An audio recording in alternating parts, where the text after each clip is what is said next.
de pensar, a capacidade de pensar. E é em decorrência desta linha de pensamento que ele soltou uma máxima conhecida por quase todos: cogito ergo sum, em latim, e em português: penso, logo existo. Como é que eu sei que eu existo? Porque eu estou pensando. Não quer dizer necessariamente que o que eu esteja pensando esteja certo, mas é certo que eu estou pensando. E se eu estou pensando, há um ser pensante, e esse ser sou eu. E daí então, deste ponto de partida, ele vai traçar toda a sua filosofia de vida.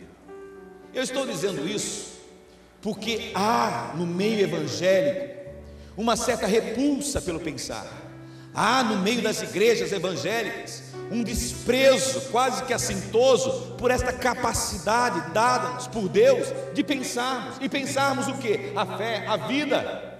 Por que nós temos uma certa repulsa pelo pensar? Porque nós passamos a acreditar que fé e razão são dois conceitos antagônicos, eles são excludentes. Ou você crê, ou você entende.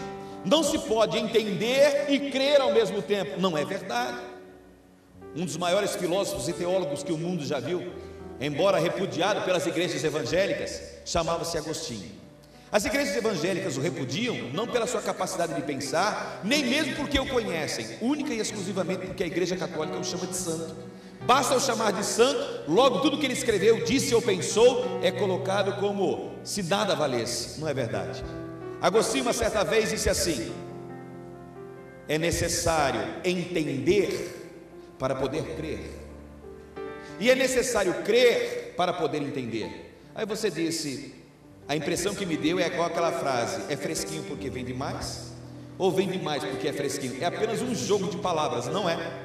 Na cabeça do grande filósofo e teólogo Agostinho, ele pensava assim: que para a pessoa abraçar o Evangelho, para que a pessoa pudesse decidir-se pelo Evangelho, ele precisava entender as nuances do Evangelho. O Evangelho é algo que se pode explicar, o Evangelho é algo que sim, se deve crer, mas antes de se crer, deve-se entender, deve-se atinar a mente, ao intelecto humano. É necessário que as pessoas compreendam, e porque compreenderam, se decidam, porque se não houver compreensão, toda e qualquer decisão baseada única e exclusivamente nas suas emoções é sinal de desequilíbrio, é sinal de desentendimento, e um desequilibrado não pode apropriar-se de verdades eternas.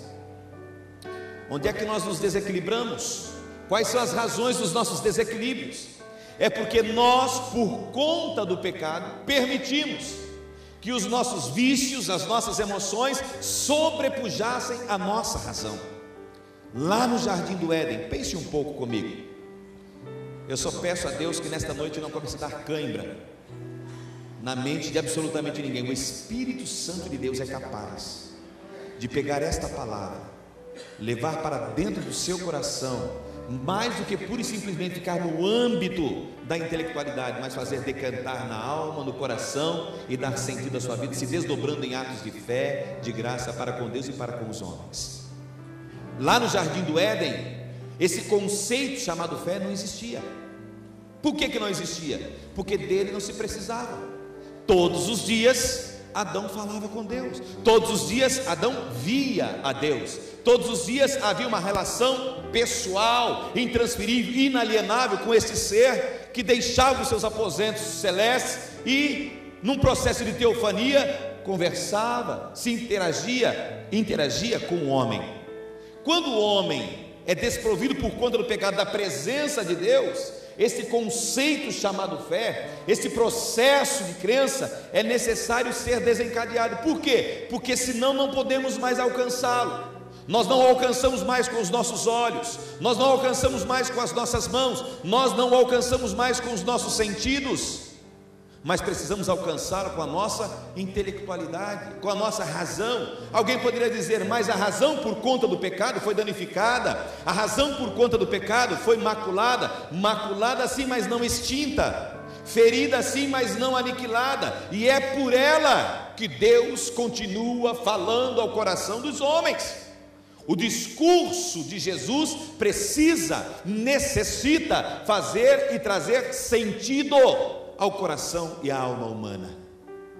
Por isso, eu gostaria que você olhasse para quem está do seu lado e diga assim: crer também é pensar.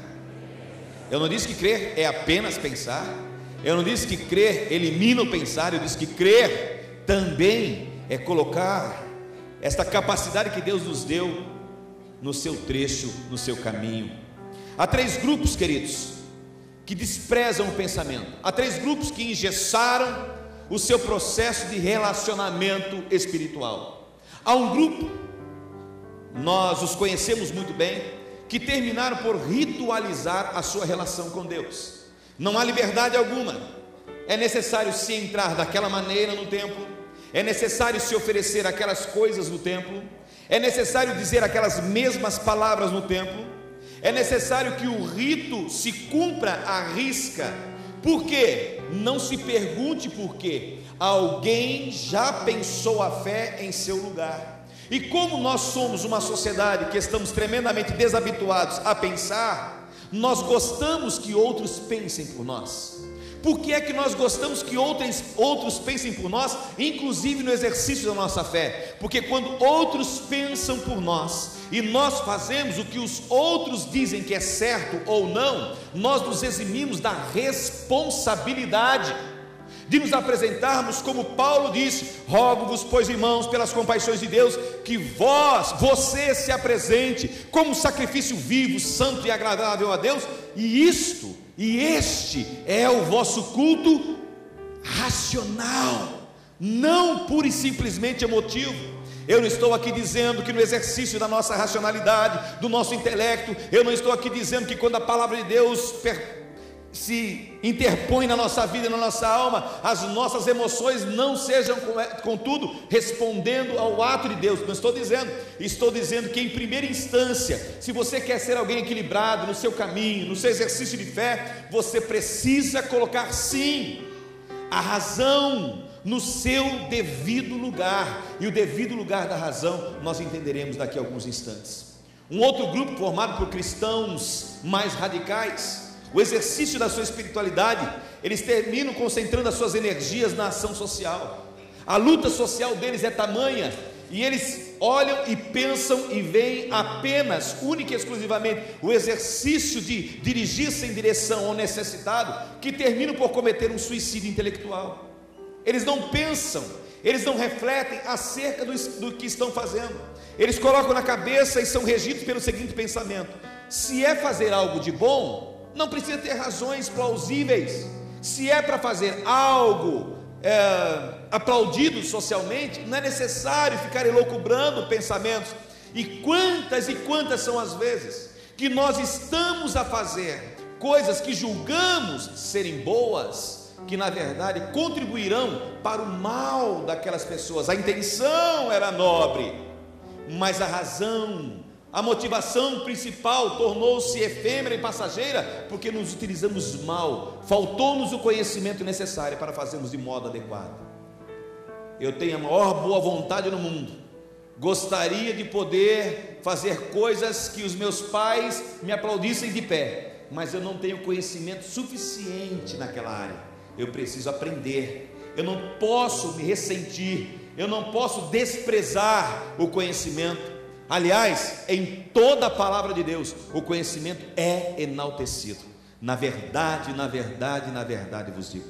Existem toda essa gama de conhecimento que a gente pode falar sobre ela, 2 tipos. Nós poderíamos dividir apenas em 2 tipos. Sejam eles filosóficos, religiosos, sejam eles psicológicos, sejam eles na área da ciência, sejam eles em quais áreas forem. Todos os conhecimentos só dividem-se em 2 áreas. Há um conhecimento que mata a nossa curiosidade. Há um conhecimento que faz com que nós vamos ficando como que saciados nas nossas perguntas, nos nossos questionamentos, mas terminam por não se desdobrar em nenhum bem para a nossa vida. Mas há um tipo de questionamento, há um tipo de informação, há um tipo de conhecimento que transforma as nossas vidas. E esse tipo de conhecimento que transforma as nossas vidas é que a Bíblia faz questão que você e eu tenhamos. Na primeira epístola do apóstolo Pedro, o apóstolo Pedro animando os cristãos que